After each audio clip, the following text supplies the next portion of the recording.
और वही उस धन को पाता है जिसे कोई आत्मनिष्ठ श्रोत्रिय सद्गुरु मिलता है। मीरा ऐसा ही भाग्यवादी साधिका है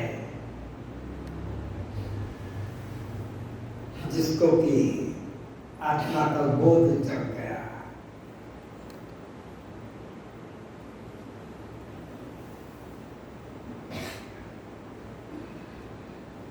इसी विषय को अष्टावक्र जी राजा जनक को समझाते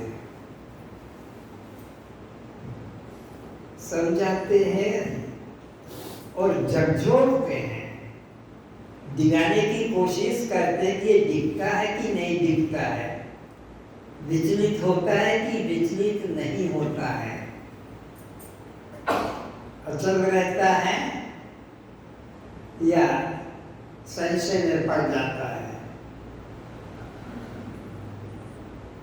तो पूछते हैं जनक से, तूने क्या समझा है, मेरे को बता। मैं तेरे को इतने दिनों से सुना रहा हूँ और तू सुनता जा रहा है, गर्दन भी हिलाता है कि समझ गया।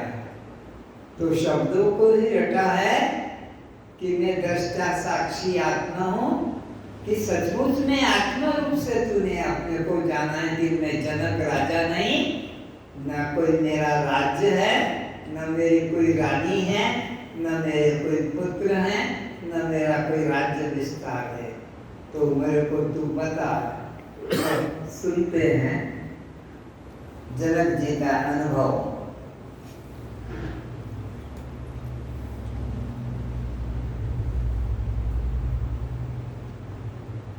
अष्टावक्र फिर कहते हैं, यदि तुझे संसार स्वप्नवत मिथ्या लगता है, अंधकार में पड़ी रस्सी में सर्प भ्रम की तरह मिथ्या लगता है, तो तू राजपाट महल दास धन पुत्र के मोह में क्यों फंसा है। कितना स्पष्ट कह दिया कि अगर मेरे वचनों को तूने सचमुच में ठीक समझा है और ये जगत को रस्सी में सांप की तरह झूठा अनुभव किया है, तो फिर क्यों तू राज्य में, पुत्रों में, संपत्तियों में, धन में फंसा है। छोड़ के भाग जा। रस्सी में जैसे सांप झूठा है, कहने मात्र का है नहीं, तो ऐसे ही रस्सी में सांप की तरह जगत को भी तूने झूठा समझ लिया है, मान लिया है, तो फिर क्यों फंसा है। उठ, भाग यहाँ से। ऐसा तेरे जीवन में तो दिखाई नहीं पड़ता है, तो तूने ब्रह्म ज्ञान पाया है, मैं कैसे विश्वास करूं। छोड़ दे सब राजपाट, त्याग दे और सन्यास क्यों नहीं लेता। और सन्यास क्यों नहीं, क्यों आसक्ति में लगा है। उठ, क्यों देरी कर रहा है। और यदि जनक उठ चलने लगा तो फिर उसे फटकार लगाऊंगा। और अगर उठ जाए और चलने लगे तो कहाँ भागे। जगत जब झूठा है सपने की तरह, तो सपना क्या किसी को दुख दे सकता है। फिर ऐसा मैं उसको कहूंगा। यानी दोनों अवस्थाओं में गुरु शिष्य के अनुभव की परीक्षा कर रहा है। अरे कहाँ चला, जब रस्सी के सांप जैसा मिथ्या, मरुस्थल के जल जैसा असत यह संसार है। ये संसार कैसा है, जैसे रस्सी का सर्प, मंद अंधकार में रस्सी में सर्प सच लगता है नहीं। यह सीप में चांदी जो प्रकाश के अंदर प्रतीत होती है, या मरुच का नीर मालूम पड़ता है कि आगे समुद्र है। धूप से, चमक से मरुस्थल में सागर की कल्पना, ऐसा ये संसार है, तो इसमें भागने की जरूरत क्या है। फिर मैं उसको ऐसा कहूँगा, अगर वो उठकर चल दे मेरे इशारे से, तो फिर मेरे को वो बेच कहाँ जाता है? जगत तो सीप में चांदी की तरह है, रस्सी में सांप की तरह झूठा है। असत यह संसार है तो त्याग किसका करेगा? जब संसार ही असत है, त्याग तो तब करना पड़ता है। कुछ हो तो हम त्याग करें, हमारे पास कुछ भी नहीं है तो फिर त्याग किस बात का होगा? क्या यह तेरा है? सब तो भ्रांति है, तो फिर भ्रांति को त्यागना क्या? तो सब नहीं है संसार, ये भ्रांति है, और फिर भ्रांति को त्यागना, कोई त्यागना है। मिथ्या को मिथ्या जान लेना ही मिथ्या से मुक्ति है। मिथ्या को मिथ्या जान लिया तो यह जगत से मुक्ति मिल गई। मिथ्या है, उसको छोड़ने के लिए प्रयास करना, यह तो अधूरा ज्ञान है। छोड़कर भागना मुक्ति नहीं है। ये अधूरा ज्ञान है, मुक्ति नहीं है। जब जान लिया कि जगत झूठा है, तो इसे क्या छोड़ना? स्वप्न के राज्य एवं राज्य पद क्या त्यागने योग्य है? अरे जब बंध्या का पुत्र ही नहीं है तो क्या उसको मारने के लिए भागना पड़ेगा? कोई तीर तलवार लेना पड़ेगा? बंध्या का पुत्र ही नहीं होता है। ये जगत तो बंध्या के पुत्र की तरह झूठा है, इसको त्यागने के लिए कोई करने की जरूरत नहीं। जिसका अस्तित्व नहीं, फिर उसे छोड़ना क्या? अष्टावक्र जी सोच रहे हैं कि आपेक्ष एवं आरोप द्वारा जनक की परीक्षा ले ली, वह उसमें उत्तीर्ण भी हो गया। अब इसे स्थित प्रज्ञ जीवन मुक्ति ज्ञानी पुरुष के लक्षण बता देना चाहिए। तो दोनों तरफ से उसकी मैंने परीक्षा ले ली कि जगत झूठा भी है और सच भी है, दोनों तरह से। और उसने अपनी उत्तीर्णता प्राप्त कर ली है। तो अब ये सब ज्ञानी के जो लक्षण होते हैं वो इसे बता देना चाहिए। इन 9 से 14 श्लोकों में यानी ज्ञानी का व्यवहार, मनोबल, सम्यक दृष्टि, बुद्धि की स्थिरता, असंगता, उदासीनता और तटस्थता जैसे लक्षणों का संकेत बताया गया है।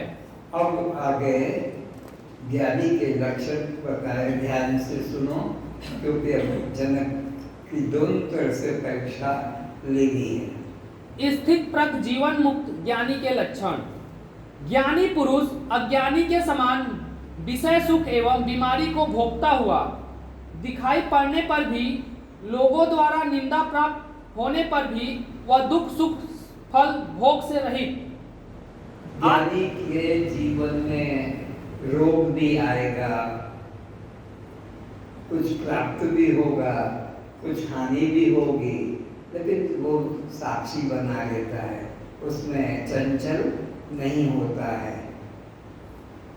आत्मभाव में स्थिर रहकर दृष्टा बनकर देखता रहता है। वो साक्षी बनकर दृष्टा बनकर देखता रहता है। मिल गया तो उसके लिए हर्ष नहीं मनाता, वो चला गया उसके लिए दुख भी नहीं मनाता। किसके लक्षण है? ज्ञानी के लक्षण है। ज्ञानी किसी भी अवस्था में विचलित नहीं होता अपने असंग स्वरूप से। ज्ञानी ना अनुकूल प्राप्ति पर हर्षित होता है और ना प्रतिकूल प्राप्ति देख दुखी का या क्रोधित होता है। ज्ञानी ना अनुकूल मिल जाने से हर्षित नहीं होता और अनुकूल के चले जाने से वो दुखी भी नहीं होता, उदासीन साक्षी बना रहता है। आत्मभाव में हर्ष शोक दोनों भाव नहीं रहते हैं। ज्ञानी तो जीवन में हानि लाभ हर्ष शोक दोनों नहीं रहते, साक्षी में रहता है, देखता रहता है। ज्ञानी पुरुष को यदि हर्ष शोक होते हैं तो यह बड़ा आश्चर्य है। तो ये आश्चर्य ज्ञानी को, और हर्ष हो, मिल जाने की खुशी हो, और खो जाने की या किसी के मर जाने की परिवार में दुख हो, तो यह महान आश्चर्य है। ज्ञानी के जीवन में हर्ष शोक नहीं होता है, और दिखता है तो ये ज्ञानी का ढोंग है, ये ज्ञानी नहीं। अष्टावक्र जी ज्ञानी के लक्षण बताते हैं कि वह हर अवस्था में एक आत्मभाव में ही स्थिर रहता है। हर अवस्था में मान हो, अपमान हो, लाभ हो, हानि हो, रोग हो, भोग हो, मिलन हो, वियोग, हर अवस्था में एक साक्षी ही रहता है। ज्ञानी अपने शरीर को उसी प्रकार देखता है जैसे वह अपने से भिन्न सम्मुख सड़क पर चलते व्यक्ति को।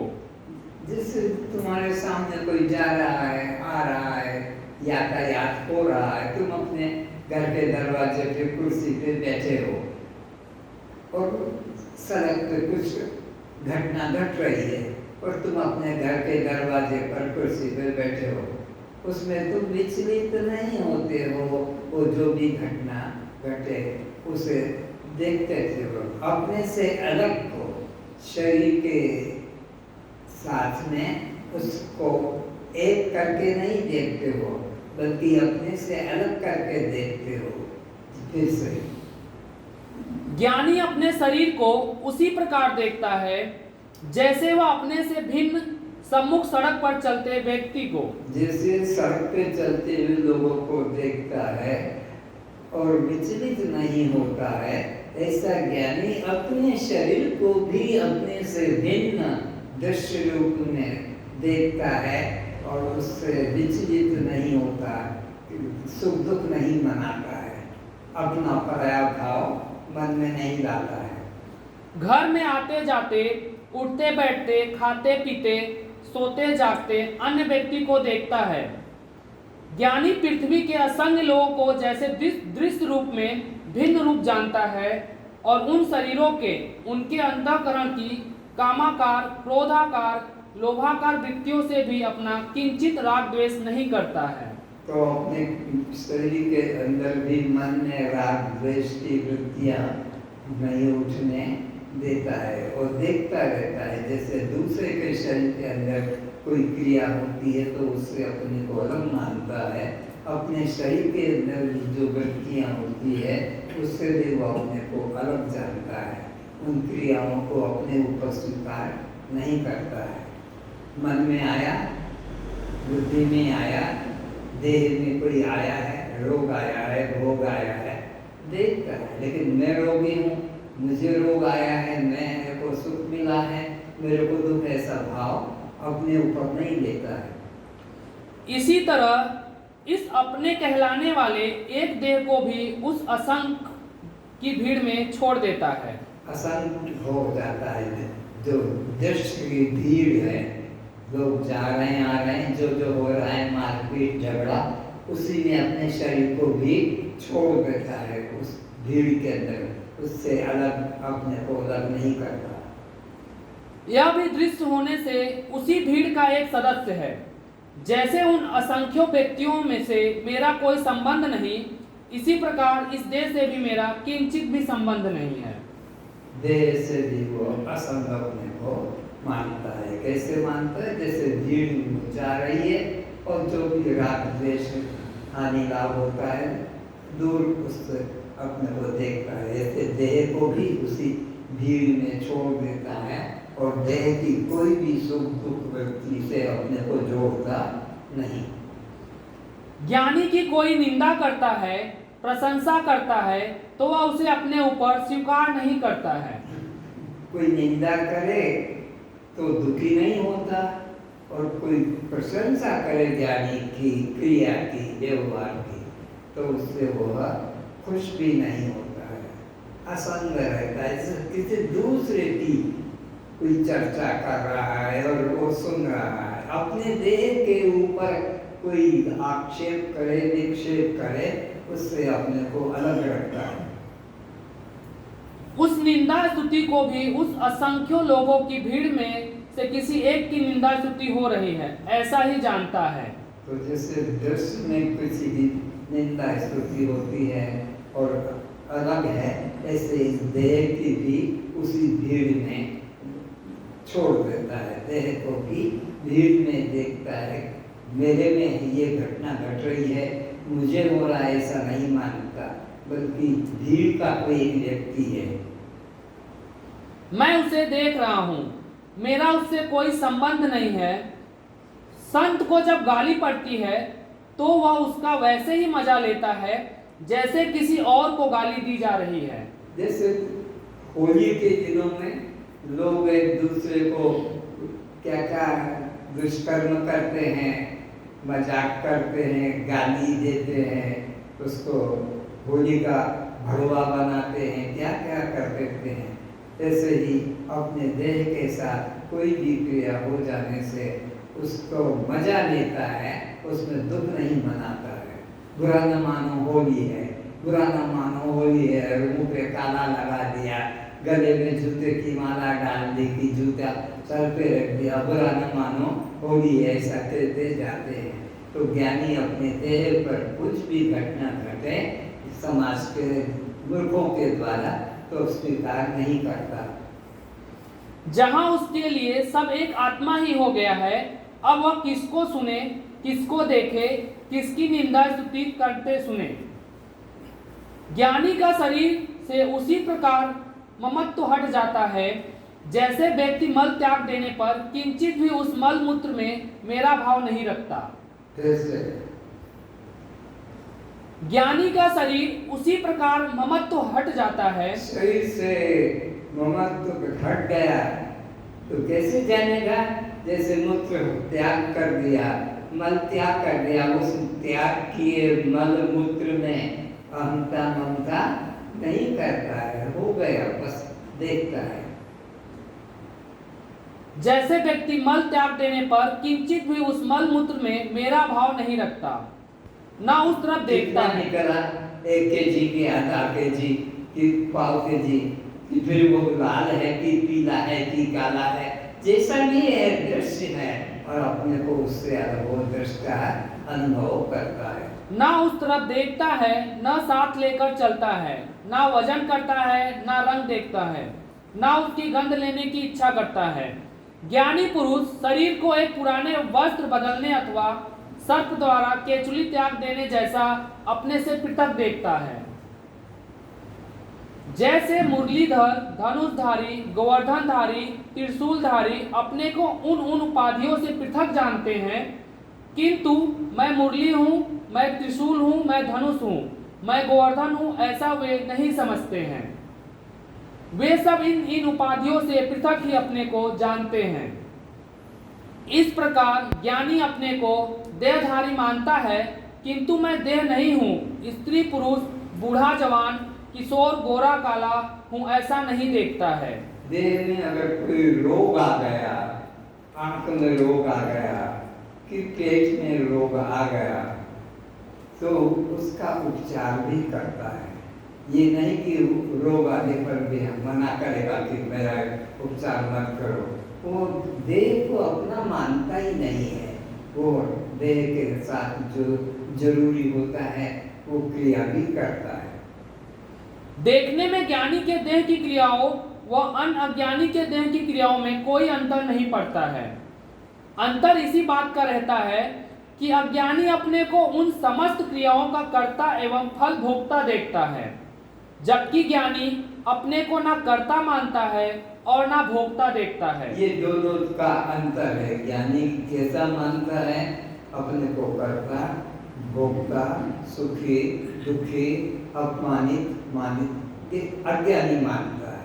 ज्ञानी के द्वारा ये क्रियाएं अपने ऊपर नहीं स्वीकार करता है। मान करे, अपमान करे, कोई उसको हानि पहुंचाए कि लाभ पहुंचाए, उसको स्वीकार नहीं करता है, बल्कि एकमात्र दृष्टा साक्षी रूप ही जानता है। ज्ञानी यही देखता है कि गुण ही गुण में अथवा इंद्रियों ही अपने अपने स्वभाव में बरत रही हैं। तो ज्ञानी गुणागुणेषु वर्तन्ते इति मत्वा न सज्जते, सत्वगुण रजोगुण के द्वारा तमोगुण को भोग रहा। बस ऐसा ही गुण के द्वारा गुण को, सत्वगुण रजोगुण के द्वारा तमोगुण को भोग रहा, ऐसा अपने को जानता है। लेकिन अब मेरे को हो रहा है, मुझे हो रहा है, ऐसा नहीं मानता। मैं तो दृष्टा साक्षी आत्मा हूँ। देखिए कोई भी अनुकूल या प्रतिकूल, अच्छी या बुरी घटना घटे, उसे वो अपना नहीं मानता। किंतु मैं कुछ भी नहीं करता हूँ। ज्ञानी जानता है जन्म मृत्यु देह की, भूख प्यास प्राणों का, एवं सुख दुख बंध मोक्ष जीव का है। मैं असंग निष्क्रिय कूटस्थ आत्मा हूँ। मैं तुम क्या हो? असंग हो, कूटस्थ हो, दृष्टा साक्षी आत्मा। ऐसे हो ज्ञानी अपने को जानता है। देह की कोई भी क्रिया को गुण गुण में बात रहे, मैं उनसे अलग साक्षी हूँ, ऐसा निश्चय रखता है। मैं देह नहीं इसलिए जन्म मृत्यु मेरा नहीं। मैं प्राण नहीं इसलिए भूख प्यास मुझे नहीं। एक एक को समझते जा रहा है, सरल बात है। जब मैं देह नहीं तो देह न गोरा काला में हूँ, न जवान वाला बूढ़ा में हूँ, न मैं किशोर हूँ, न मैं बालक हूँ। देह की भूख प्यास प्राणों का धर्म है, ये भी मेरा धर्म नहीं। भूख लगी तो भी जानता हूँ, प्यास लगी तो भी जानता हूँ। भूख प्यास पीते खाते मिट गई तो भी मैं जानता हूँ। सुख आया तो भी जानता हूँ, दुख आया मन के धर्म है। मेरे मन को सुख मिले, मेरे मन को दुख मिला। वैसे ही बुद्धि निश्चय करे तो भी जानता हूँ, और बुद्धि निश्चय नहीं करे तो जानता हूँ। मेरी बुद्धि डावाडोल हो गई, मेरी बुद्धि नष्ट हो गई, मेरी बुद्धि भ्रष्ट हो गई। ऐसे वो अब बुद्धि को देखता है, अपने को नहीं। बुद्धि के धर्म है। इसी तरह अहंकार बढ़ने को भी और अहंकार घटने को भी दृष्टि की तरह देखता है। चित्त का चिंतन होता है तो भी, और चित्त का चिंतन नहीं होता है, कुचिंतन होता है, सुचिंतन नहीं होता तो भी देखता है, अपने को स्वीकार नहीं करता। मैं मन नहीं इसलिए शोक मोह सुख दुख चंचल शांत मेरे स्वभाव में नहीं। मैं जीव नहीं हूं इसलिए बंध मोक्ष मुझे कहाँ। ज्ञानी के स्वरूप निश्चय संबंध में बहुत स्थानों पर असंगता का प्रतिपादन हुआ है। ज्ञानी पुरुष 9 द्वार वाले देहपुरी में ना कुछ करता है, ना किसी इंद्रिय को करने का कोई आदेश देता है। वह केवल सच्चित आनंद दृष्टा साक्षी आत्मभाव में ही स्थिर रहता है। ज्ञानी इस भाव से कभी विचलित नहीं होता कि मैं सच्चित आनंद दृष्टा साक्षी आत्मा, इसी भाव में वो अचल रहता है, अडिग रहता है। ज्ञानी सत रज और तम इन 3 गुणों एवं पंचभूत के बने इस शरीर और उनमें होने वाले स्थूल सूक्ष्म क्रिया के विभाग को जानने वाला है। ज्ञानी न स्थूल शरीर के धर्म को अपना धर्म मानता है, न सूक्ष्म शरीर के धर्म को अपना धर्म मानता है। न तमोगुण को, न सत्वगुण को, न रजोगुण को अपना धर्म नहीं। गुणा गुणेषु वर्ते, ये सब गुण गुण में वर्तन में इन सब से 3 गुणों से रहित केवल दृष्टा साक्षी आत्मा, इसी भाव में वो निरंतर हर क्रिया में रहता है। संपूर्ण गुण ही गुणों में बरत रहे हैं, ऐसा जान किसी क्रिया में राग द्वेष अनुकूल प्रतिकूल नहीं मानता है, और ना वह आसक्त होता है और ना विरोध करता है। ज्ञानी इंद्रियों के व्यवहार को और उनके मंद तीव्र अंध स्वभाव को अपने से पृथक ही जानता रहता है। मन कैसा भी हो, अपने को उनका धर्म नहीं मानता। कि इंद्रियां अपने अपने अर्थों में विषय में विचर रही हैं, मैं केवल देखता रहता हूँ। कर्म करना मेरा स्वभाव नहीं है।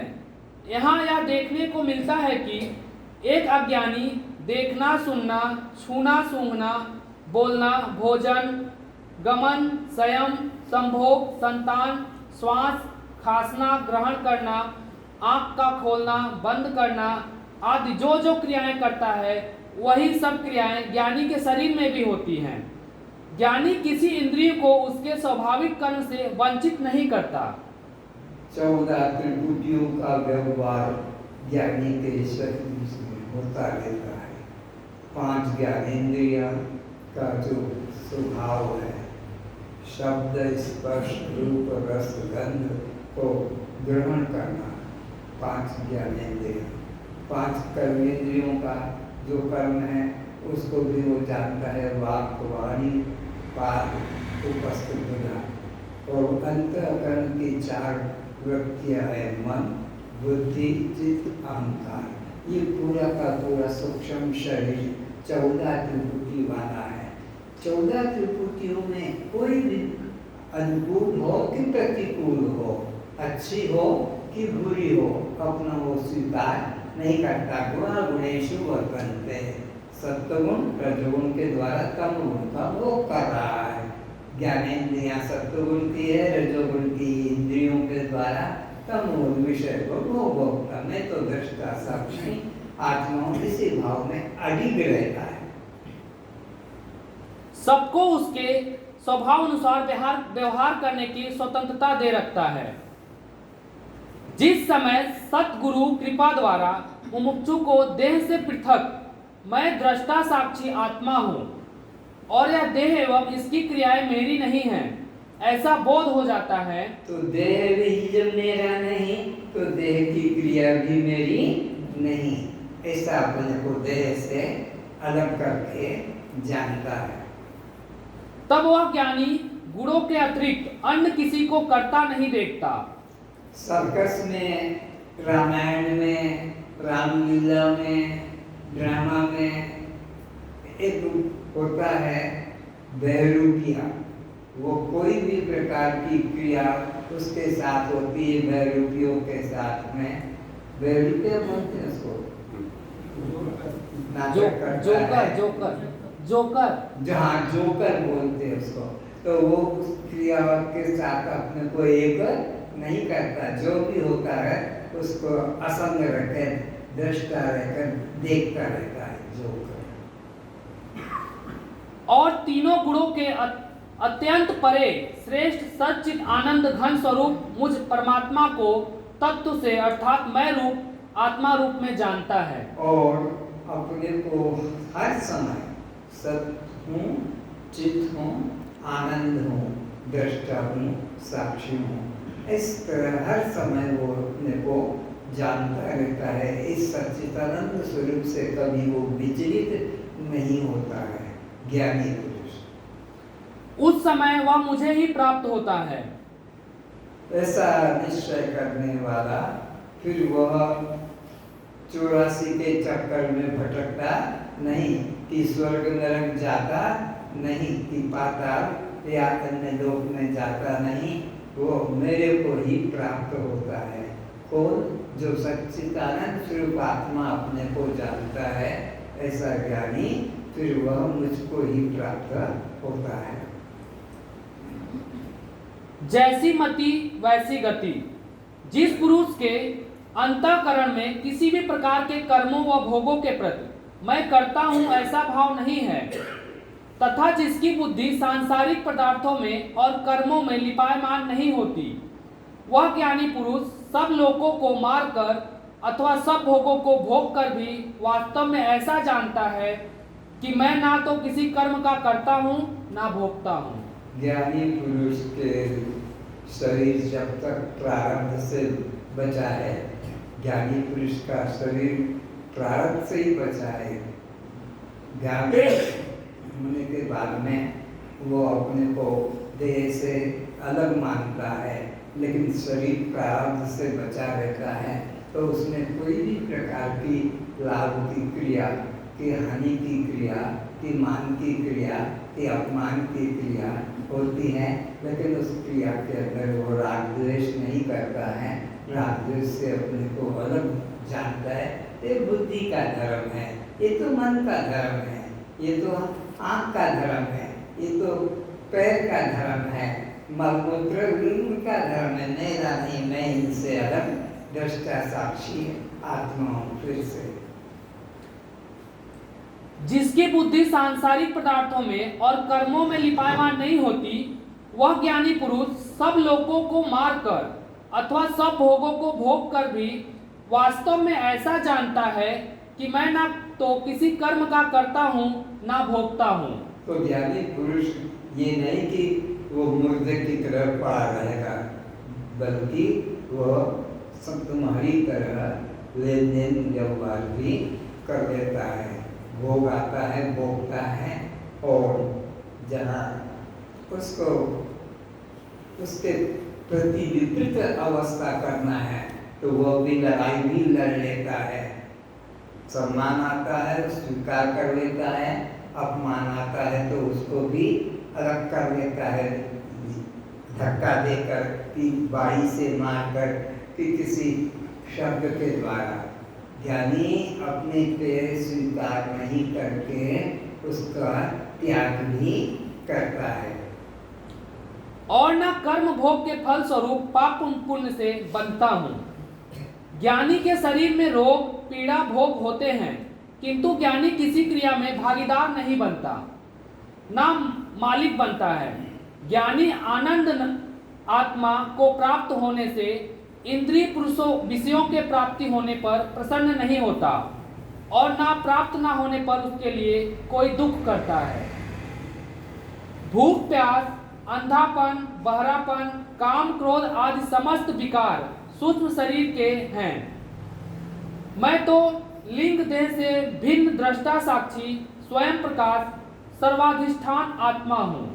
तो ये जो 14 त्रिपुटियां हैं ये सूक्ष्म शरीर की है, और ये आएगी उसके जीवन में तो भी उससे वो विचलित नहीं होता है कि ये तो सूक्ष्म शरीर के हैं, मैं तो दृष्टा साक्षी इन 14 त्रिपुटी से असंग हूँ।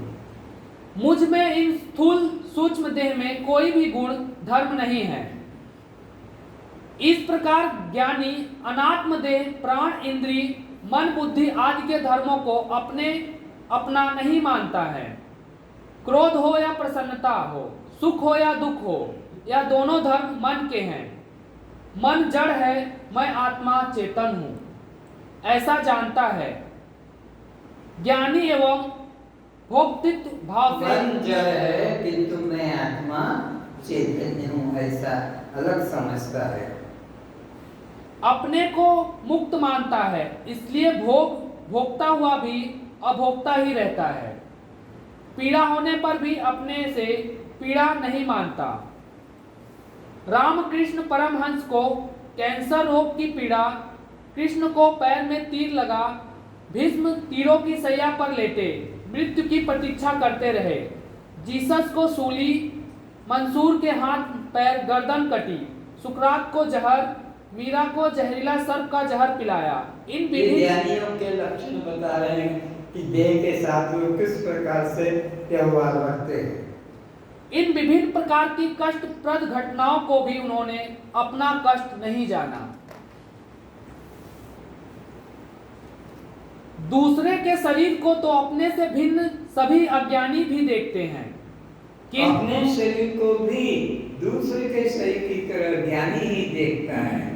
अपने शरीर से को अज्ञानी भी देखता है, लेकिन अपने शरीर से इस शरीर को भी अलग देख फिर से। दूसरे के शरीर को तो अपने से भिन्न सभी अज्ञानी भी देखते हैं। जितने बैठे हो उसको ऐसा हुआ, उसको ऐसा हुआ, उसने ऐसा उसके साथ किया, लेकिन अपने शरीर के साथ भी इसी प्रकार का व्यवहार जो है ज्ञानी करता है। फिर से दूसरे के शरीर को तो अपने से भिन्न सभी अज्ञानी भी देखते हैं, किंतु आत्मज्ञानी महापुरुष अपने शरीर को भी पृथक देखते हैं। ऐसे असंग पुरुष को निंदा स्तुति कैसे सुख दुख पहुंचा सकोगे? यदि वह पुरुष हर्ष शोक करता है तो वह ज्ञानी नहीं है। ज्ञानी पुरुष अपने शरीर के प्रति अन्य के द्वारा निंदा अथवा प्रशंसा सुनकर सुखी दुखी नहीं होता। हर्ष को क्यों होता है तुम लोगों को या हम लोगों को? देह को मैं मान लेते हैं, इसलिए हर्ष शोक होता है। जिस ज्ञानी ने अपने को देह से अलग जान लिया उसको हर्ष अनुकूल होने से हर्ष नहीं कि प्रतिकूल होने से व्यवहार दुख भी नहीं लगता है। ज्ञानी को महाशय इसलिए कहते हैं कि उसने देहाभिमान का त्याग कर महान विभु आत्मा का मैं रूप में अप्रोक्ष अनुभव कर लिया है, इसलिए उसको महाशय कहते हैं। सबसे उच्च अवस्था है ज्ञानी की कि उसने देह से मन से अपने को अलग साक्षी रूप में जान लिया है, इसलिए उसको महाशय भी कहते हैं। कि मैं एक अक्षर अद्वय असंग साक्षी आत्मा हूँ।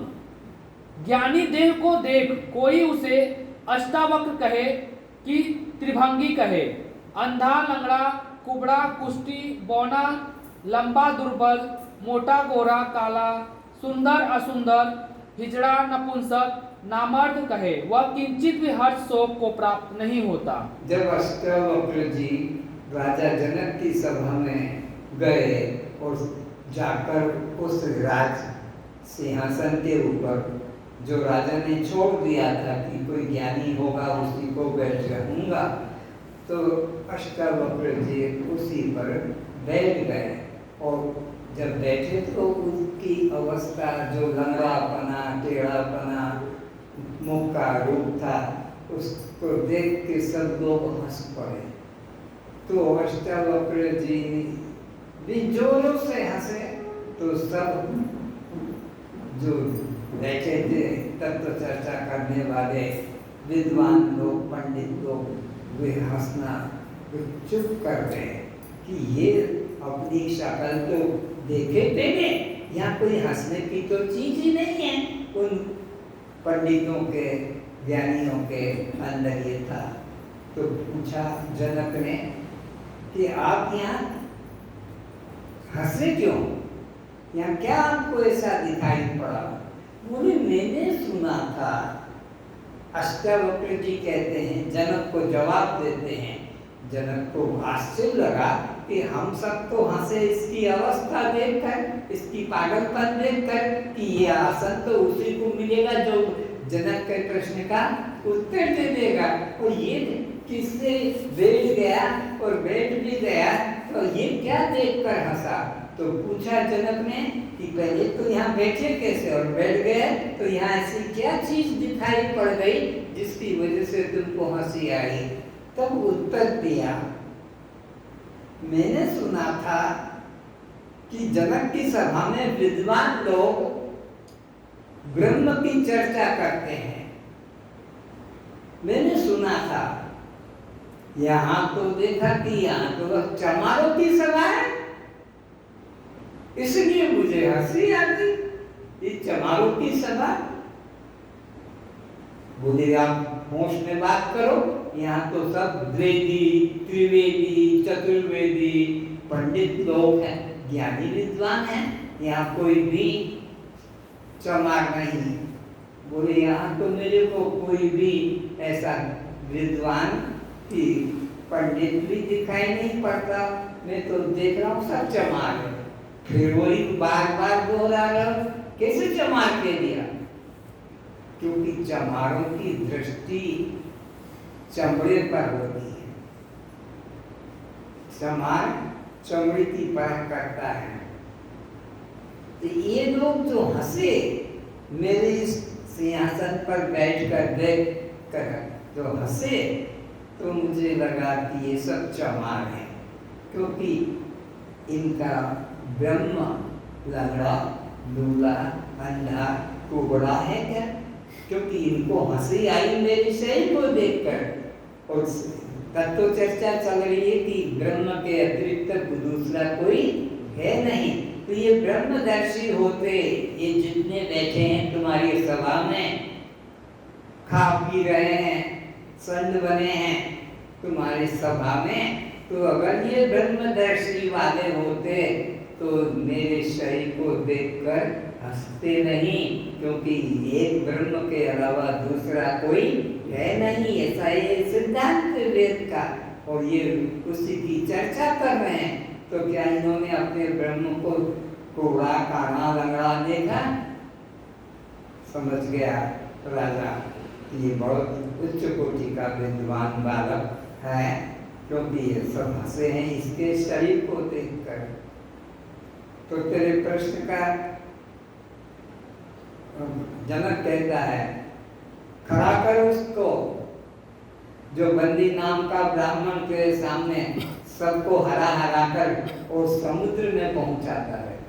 ये बात समझ लो, समुद्र में बंदी का पिता समुद्र के अंदर नीचे पाताल लोक में यज्ञ कर रहा था और यज्ञ करने के लिए पंडितों की, विद्वानों की जरूरत थी। तो वो राजा जनक की सभा में वह बन्नी नाम का ब्राह्मण हरा कर और समुद्र में डुबा देता था। वहाँ उसका पिता यज्ञ कर रहा था, उस यज्ञ में वो पंडितों का उपयोग हो रहा था। तो कौन है वो पंडित? बंदी नाम का खड़ा कर मैं उसे परास्त करके और पाताल लोक में पहुंचा देता हूँ। वो तो सबको पहुंचा रहा था। तो कहा कि उसको हराने के पहले मेरे को हराओ। जनक कहता है अरे उससे, अरे गांव का कोई व्यक्ति दारा सिंह से लड़ाई नहीं लड़ेगा, पहले उसके असिस्टेंट को हराना पड़ेगा तब दारा सिंह से मुकाबला होगा। तो अच्छा कौन है वो? बोले मेरे को हराओ। अच्छा चल खड़ा हो और प्रश्न कर। और प्रश्न किया उसने, 3 प्रश्न किए। एक प्रश्न तो किया कि वो कौन है जो निरंतर गति करता है, वो कौन है जो अचल रहता है, और वो कौन है जो पूरी आंखों से सोता है। उस बालक ने कहा ये बच्चों के प्रश्न मुझसे कर रहा, शर्म नहीं आती? बोले उत्तर दो, बड़ी बात मत करो, उत्तर दो। बोले सुन ले उत्तर। वो मछली है, पूरी आंखों से देखती है, और वो अंडा है जो पैदा होकर भी अचल रहता है, और वो नदी है जो गतिशील होती है, कभी स्थिर नहीं रहती है। समझ गया? तो इस तरह से यह बात यहाँ आई है कि ज्ञानी व्यक्ति अपने ऊपर कुछ देह की क्रिया को स्वीकार नहीं करता है, बल्कि मैं देह से अलग दृष्टा साक्षी आत्मा हूँ।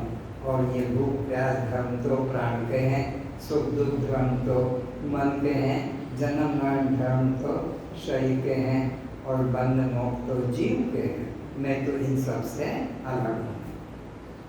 यदि किसी के द्वारा देह की निंदा स्तुति सुनकर दुख सुख होता है एवं पलटकर उत्तर देता है, तो समझना चाहिए अभी उसे अपने वास्तविक आत्म स्वरूप का बोध नहीं हुआ है। किसको ज्ञान है और किसको ज्ञान नहीं, इससे पता लगेगा। यदि किसी के द्वारा देह की निंदा स्तुति सुनकर अपने देह की निंदा या प्रशंसा सुनकर हर्ष शोक हो रहा है, तो सोचो इसको ज्ञान अभी नहीं हुआ, देह में अटका हुआ है। एवं पलटकर उत्तर देता है, तो समझना चाहिए अभी उसे अपने वास्तविक आत्म स्वरूप का बोध नहीं हुआ है। सब एक एक व्यक्ति धारण करो मन में, जो कथा की तरह मत सुनो, मैं अपने को ऐसा बनाऊं, मैं अपने को ऐसा रखूं बनाकर कि मेरे को कोई भी कुछ कहे तो मैं उसका जवाब न दूं, बल्कि ऐसे दूसरे की निंदा हो रही है, दूसरे की प्रशंसा हो रही, मैं तो केवल सुन रहा हूँ। अज्ञानता से उसने देह को अपना होना मान लिया है, जो वह स्वयं नहीं है। जो वह स्वयं वास्तव में है, उस दृष्टा साक्षी असंग निर्विकार आत्मा है, उसको भुला दिया है। तो अपने दृष्टा साक्षी आत्म स्वरूप को भूल गया है। इसी कारण से किसी ने निंदा की तो उसको जवाब देता है कि गाली गलौज करता है, कि मारपीट करने लग जाता है, क्योंकि उसने अपने दृष्टा साक्षी आत्म स्वरूप को भुला दिया है। इससे पता लग जाता है। और अगर शांत रहता है, किससे? क्यों दूसरे को गाली कर रहे हैं, दूसरे की निंदा कर रहे हैं, मैं तो उससे अलग हूँ, तो सोचो वो ज्ञान में टिका हुआ है। ज्ञान में तुम टिके हुए हो कब मानोगे? जब तुम्हारे शरीर की कोई भी क्रिया किसी तरह से हो और उसको अपने पे स्वीकार ना करो। एक महिला ने अपने बच्चों को अधिक मीठा खाने पर यह कहकर डरवाया था कि उस मिठाई वाले कमरे में भूत रहता है, वह तुझे पकड़ लेगा, तू उस कमरे में मत जाना। बच्चा डर गया, वह उस कमरे में जाना बंद कर दिया। बच्चे को मीठा खाने का ज्यादा शौक था, तो मीठा खाने वालों को कहते हैं कि डायबिटीज हो जाती है, और ये ऐसा रोग है कि एक बार लग गया तो छूटना मुश्किल होता है। तो बच्चे को डराया माने कि उस कमरे में भूत रहता है, उसमें मत जाना। तो वो बच्चा उस कमरे में जाना बंद कर दिया, मिठाई खाना बंद हो गई और वो बड़ा भी हो गया, शादी भी हो गई। जगह तो छोटी थी तो बहू को घर में बिठा दिया उसी ने। जब बोले वहां मैं नहीं जाता, वहां तो भूत बैठा है। अरे भूत तब था, अब नहीं है। तो यह हमको संसार ऐसा ही झूठा है, लेकिन सत्य सा लग रहा है। ज्ञान होने के बाद में जगत सब सपना हो जाता है। माँ उस कमरे में कुछ सामान लाने को कहती है, जा वह मिठाई का डब्बा ले आ, तो भी वह नहीं जाता और कहता है मैं नहीं जाऊंगा, उसमें तो भूत बैठा है, वह मुझे खा जाएगा। लड़का जवान हो गया, घर छोटा था, शादी हो गई, उसी कमरे में बहू बेटे के रहने हेतु निश्चय किया गया, किंतु बेटा उस रात कमरे में नहीं गया। बहू अकेली रात भर उस कमरे में रहने लगी। माँ ने यह समस्या अपने गुरुदेव को बताई। गुरुदेव पक्के वेदांती थे। उन्होंने कहा, यह ताबीज ले जा, अपने बच्चों के हाथ में बांध देना, उसे भूत नहीं खाएगा और भूत कमरा छोड़कर भाग जाएगा। ऐसा ही किया। लड़का अपनी पत्नी के साथ भूत घर में निर्भयता से रहने लगा। माता अपने वेदांती गुरु से जाकर पूछा कि महाराज, आप एक ब्रह्म को हमें रोज उपदेश देते हैं कि दूसरा अन्य कुछ नहीं है, तब आपके सिद्धांत में भूत कहाँ से आया और ताबीज द्वारा उसे कैसे भगा दिया? तब उस संत ने उत्तर दिया कि जैसा तेरा झूठा भूत है वैसा ही मेरा ताबीज भी झूठा है, भी झूठा है। झूठ में झूठ का व्यवहार है। एक बार स्वामी राम अपने आत्मचिंतन करते हुए जा रहे थे। राह में एक पुल बनाने के लिए गहरा गड्ढा खोदा गया था, उसमें गिर गए। लोगों की भीड़ जमा हो गई और राम को उस गड्ढे में बातें करते पाया गया। अरे राम, सड़क पर ध्यान पूर्वक नहीं चलेगा तो तुम्हारी दुर्दशा होगी। दर्शकों ने राम गड्ढे में गिर गए हैं, सड़क पर चलते चलते, और गड्ढे में कहते हैं अरे राम तू सड़क पर ध्यान पूर्वक नहीं चलेगा। अपने को कह रहा है तो तेरी यही दुर्दशा होगी। ऊपर लोग खड़े थे, ये किससे बातें कर रहा है, वहां तो राम के अलावा कोई दूसरा है नहीं। तो देह में रहकर भी देह से वो अपने को अलग समझते हैं। दर्शकों ने तो स्वामी राम को गड्ढे में अकेले देखा और राम द्वारा उपदेश देते हुए सुना। तो दर्शकों ने पूछा, अरे राम, यह उपदेश किसे दे रहे हो? तब राम ने उत्तर दिया, जिसे तुम देख रहे हो। दर्शकों ने फिर पूछा, तो राम तुम कौन हो? राम ने कहा, जैसे तुम राम के दृष्टा हो, मैं भी इसके भीतर से दृष्टा हूँ, गिरने वाला मैं राम नहीं। जैसे तुमने राम को गड्ढे में देखा, तुम राम के दृष्टा हो, राम गड्ढे में पड़ा है। ऐसे ही मैंने भी राम को गड्ढे में देखा, ये गड्ढे में पड़ा है, मैं राम नहीं, मैंने में देह नहीं। एक समय शंकराचार्य के अद्वैत सिद्धांत की परीक्षा लेने कर्मकांडियों ने एक हाथी को शराब पिलाकर शंकर के मार्ग में छोड़ दिया। वह स्वयं झाड़ियों में छुप गए। शंकर जब उस रास्ते में हाथी को आते देखा तो शीघ्रता से झाड़ में चढ़ गए। शंकराचार्य के अद्वैत ज्ञान की हंसी उड़ाने के लिए क्या किया, एक हाथी को शराब पिलाकर उस रास्ते में छोड़ दिया। शंकर आ रहे थे स्नान करके गंगा से, और उस रास्ते में हाथी को छोड़ा तो शंकराचार्य झाड़ पे चढ़ गए। तो वो छुपे हुए थे शंकराचार्य का मजाक करने के लिए कि अरे शंकर, ब्रह्म सत्यम जगत मिथ्या, जीवो ब्रह्मयो केवलम, जीव तो केवल ब्रह्म ही है, तो जगत मिथ्या। शंकराचार्य का कि जगत मिथ्या है, जैसे जगत मिथ्या है, गजो मिथ्या, हाथी भी मिथ्या है। इसलिए मिथ्या से मिथ्या में व्यवहार हो गया, मेरे ध्यान का कुछ अंतर नहीं पड़ा। पढ़ो। हाथी निकल गया, शंकर झाड़ से उतर आए तो कर्मकांडी ब्राह्मण भी झाड़ी से बाहर आकर शंकर के अद्वैत सिद्धांत का मजाक उड़ाने लगे कि शंकर ब्रह्म सत्य, गजो मिथ्या, तुम डर कर वृक्ष पर क्यों चढ़े। तब शंकर ने कहा, जैसा गजो मिथ्या इसी प्रकार शंकर भजो मिथ्या, अर्थात जैसी हाथी मिथ्या है वैसे ही शंकर का भागना भी मिथ्या है। मिथ्या का व्यवहार हुआ। मैं ना शंकर हूं ना मैं भागा हूं, झूठ में झूठ का व्यवहार हो रहा है। ज्ञानी शरीर को अन्य व्यक्ति की तरह देखता है, उसे कोई चाहे असैमी, अजितेंद्री, कामी, क्रोधी, लोभी, अहंकारी कहे, चाहे दानी, चोर, लुटेरा, भोगी कहे, किसी भी उपनाम एवं उपाधि को वह अपना नहीं मानता। ज्ञानी देह की किसी उपाधि को अपनी उपाधि नहीं मानता। समाज उसके संबंध में चाहे निंदा करे कि स्तुति करे, इसलिए वह महाशय है। चाहे कोई सम्मान दे या अपमान करे, अथवा फूल माला गले में डाले या जहर दे, गर्दन काटे या फांसी का फंदा डाले, वह साक्षी रहता है। जैसे मीरा, जीसस, सुकरात, कबीर, मंसूर आदि के साथ घटा था। इस प्रकार शरीर की किसी भी अवस्था को वह अपनी नहीं मानता है। उस महाशय को कोई भी व्यक्ति एवं परिस्थिति किसी प्रकार का भय, शोक, दुख नहीं पहुंचा सकेंगे।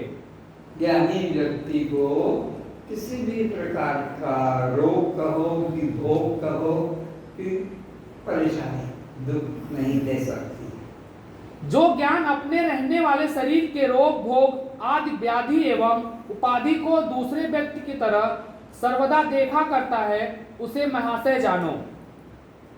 उपरोक्त लक्षण सुनकर अज्ञानी समझने में भूल अवश्य करेंगे कि ज्ञानी को तो फिर सर्दी, गर्मी, भूख, प्यास, खट्टा, मीठा, कड़वा, खारा, दर्द, कष्ट, अश्रुपात, रक्तपात नहीं होता होगा। नहीं, ऐसा नहीं है।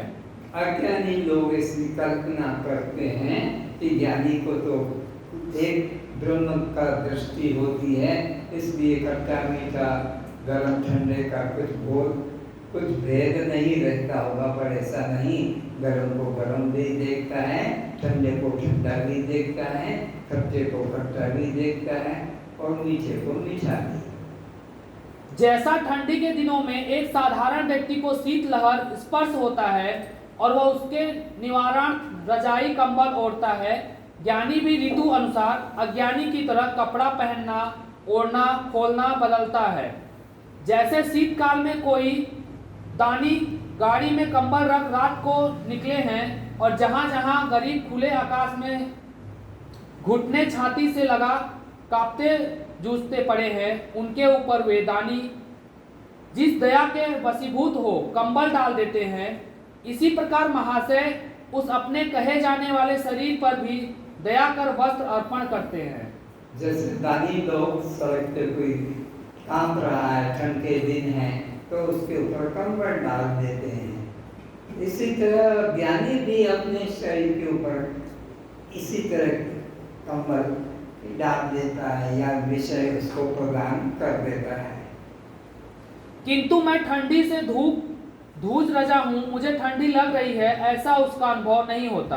पर वो अपने को मैं ठंडा हूँ, मैं ठंड से कांप रहा हूँ, ऐसा अपने प्रति, वो देह के प्रति, देह ठंडा हो रहा है, देह कांप रहा है, इसलिए इसको मैंने रजाई या कंबल उड़ा दिया। इसको कैसे, जैसे सड़क के ऊपर कोई तुम्हारी गाड़ी के पास में कोई कांप रहा है तो तुम अपना कंबल उसको दे देते हो, ऐसे देह को भी वो अपने से अलग मानता है।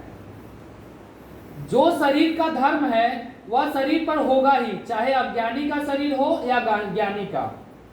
भूख, प्यास, मल मूत्र, निद्रा, जागरण तो समय पर लगेगी ही, किंतु मुझे नहीं, प्राण चाह रहे हैं, मन चाह रहा है। प्राण की कमी पूरी की जाएगी जल देकर। शरीर में चोट लगने से, चाकू लगने से रक्त तो बहेगा, उसे रोकने मरहम पट्टी बांधना होगा। दर्द में वाणी चित्कार, नयन में अश्रु तथा मुंह में आह निकलेगी। इसमें आश्चर्य नहीं करें कि ज्ञानी होकर क्यों चिल्ला रहा है। ज्ञानी कोई पत्थर काष्ठ नहीं हो गया है जो उसे कुछ भी पता न चले, वह चैतन्य है।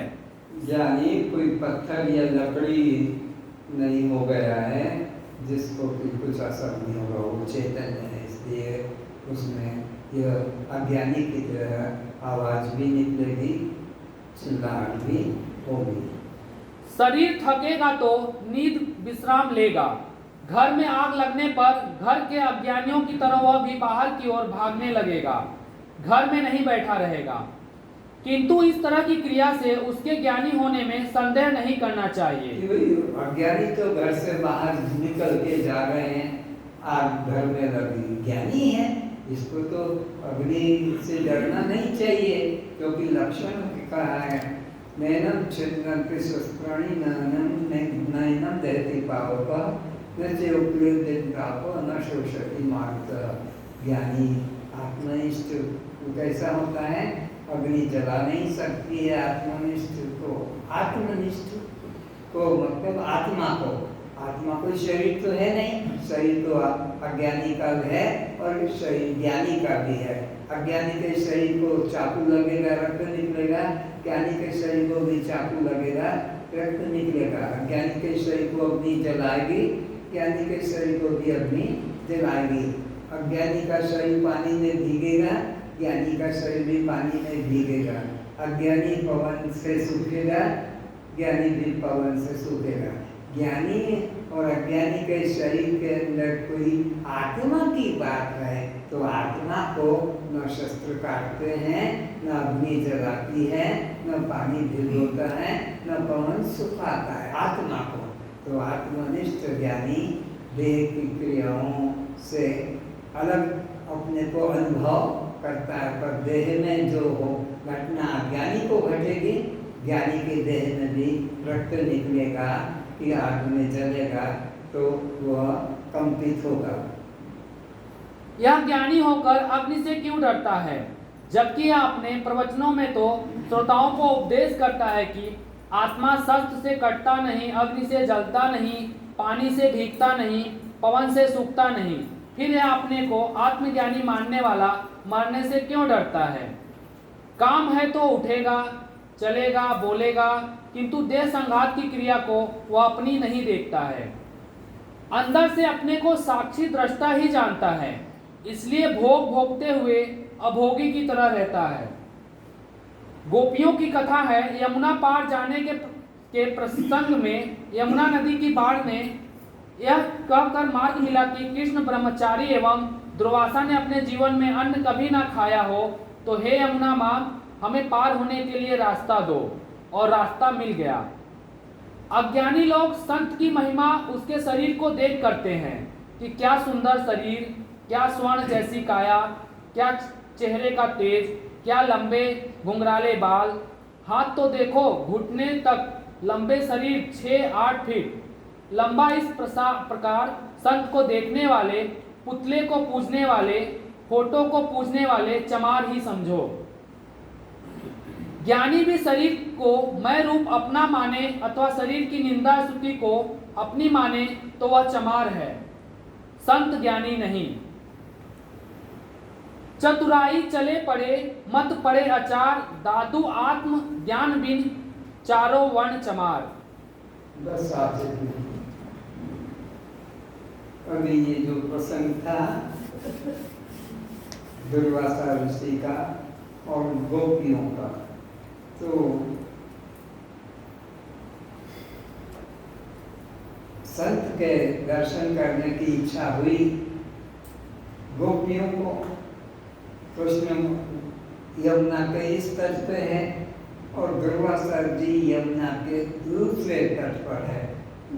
तो कहा कि ए रे, हमको पार करा दे। बोले यहाँ तो कोई नौका नहीं है, कोई युक्ति निकाल। तो युक्ति क्या निकाली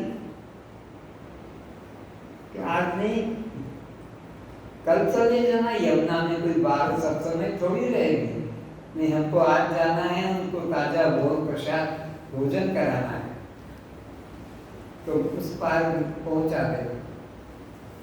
तो बोले ऐसा करो, यमुना को कहो कि हमारा कृष्ण बाल ब्रह्मचारी है, तो हे यमुना मैया रास्ता दे दे। गोपियों ने कहा तेरे को मजाक करने का यही समय मिला, तू कब से ब्रह्मचारी बना? कल चूमर का दाग पड़ा है, कल मेरी साड़ी खींच ली थी, कल मेरा ये कर दिया था तूने, बाल चोटी पकड़ ली थी। बोले हमको कुछ पता नहीं बाबा, ये सब झंझट तुम जानो। तुमको अगर नदी पार होना है तो यमुना मैया से इतना कह देना कि अगर हमारा कृष्ण बाल ब्रह्मचारी हो तो रास्ता दे दो।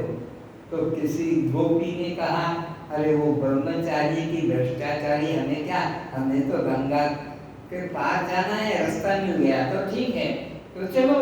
और कहा कि हे, हंसी भी आ रही है कि हे गंगा मैया, अगर हमारा कृष्ण बाल ब्रह्मचारी हो तो रास्ता दे दो। यमुना कहो कि गंगा कहो, नाम है नदी का। तो रास्ता मिल गया, वहाँ जाकर दुर्वासा की पूजा की, स्नान ध्यान उनको बैठ के, और प्रसाद जो लेके आई थी वो सब ने अपने घर से खिलाया। जो जो खिलाते गए खाते गए, खिलाते गए खाते गए, सारी गोपियों का प्रसाद खत्म हो गया, बच्चों के लिए प्रसाद भी नहीं छोड़ा। और अब वापस संध्या का समय हो गया, गोपियां तो पति से चोरी चोरी जाती थी कि वो तो कृष्ण को अच्छा नहीं मानते थे, चरित्रहीन मानते थे। तो महाराज हमको घर पहुंचना है, अब आप उस पार पहुंचा दो। बोले जैसे आई थी ऐसे पहुंचा देते, पहुंच जाओगे। बोले हम ये कह आए थे कि कृष्ण ब्रह्मचारी हो तो रास्ता दे दो, तो इधर आ गए, अब उधर जाएंगे तो अब बताओ कैसे कह के जाएंगे, क्या कह के जाएंगे? बोले कहना कि दुर्वासा जी ने अन्न का दाना भी ना खाया हो तो यमुना मैया रास्ता दे दे।